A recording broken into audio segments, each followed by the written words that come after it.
गोस्वामी तुलसीदास जी ने एक बात बड़ी सुंदर कही है, जो कि अक्सर लोग भूल जाते हैं। वो कौन सी बात है?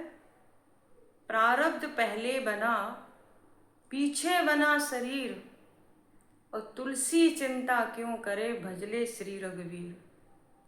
प्रारब्ध पहले बना, पीछे बना शरीर। हमारे पूर्व जन्मों के कर्मों के अनुसार हमको शरीर मिला, हमारा प्रारब्ध बना, और उसके बाद हम जो भी कर्म कर रहे हैं वो कर्म भी हम पिछले कर्मों के आधार पर, हमारा जहाँ जन्म हुआ, जहाँ भी हम रह रहे हैं, अपने पूर्व जन्म के कर्मों के अनुसार। तो कहने का मतलब है कि क्या पूर्व जन्म का ही कर्म है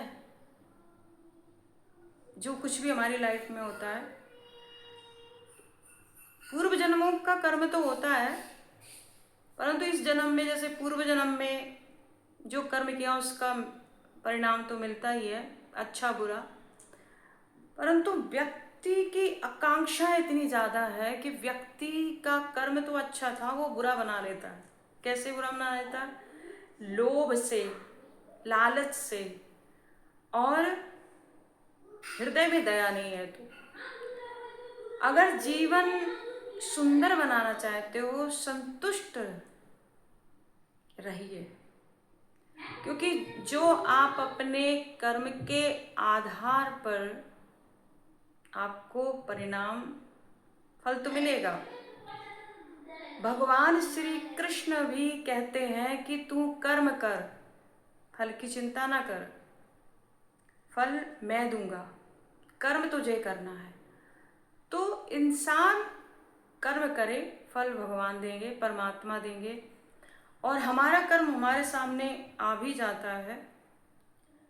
इसलिए हमें कर्म जो है सोच समझ के करना चाहिए। प्रारब्ध जो है वो हमें अपने प्रारब्ध भोगनी ही पड़ेगी। कई बार हमने अपनी लाइफ में देखा, आपने भी देखा, बहुत से ऐसे लोग हैं जो बहुत मेहनत करते हैं, बहुत ज़्यादा मेहनत करते हैं, फिर भी गरीबी, दरिद्रता, दुख, दर्द, पीड़ा उनका पीछा नहीं छोड़ रही। क्यों? क्योंकि पिछला कर्म उनका पीछा कर रहा है। आगे तो वो अच्छा कर रहे हैं, अच्छा मिलेगा, परंतु पूर्व जन्म का कर्म भी उनका पीछा कर रहा है। इसलिए जो जिंदगी है, लाइफ है, मेहनत कीजिए, प्रयास कीजिए, कर्म कीजिए, उदास मत होइए, क्योंकि कर्म करते हुए जो इंसान स्वयं में हिम्मत रखता है, साहस रखता है, कर्म करता है और ईश्वर पर विश्वास करता है, तो उसको अपने कर्मों का फल अवश्य ही मिलता है। वैसे तो जीवन ही ऐसा है कि कर्मों का फल मिलता ही मिलता है, परंतु ये प्रारब्ध पहले बना। मैंने एक बात कही गोस्वामी तुलसीदास जी की, कि जैसी प्रारब्ध लिखी गई है वो हमें स्वतः ही भोगनी पड़ेगी, वो कोई दूसरा नहीं भोगेगा, क्योंकि हमने किया है कर्म। जैसा हमने कर्म किया है वैसा हमें मिल रहा है। इसलिए प्रारब्ध को आप मिटा नहीं सकते।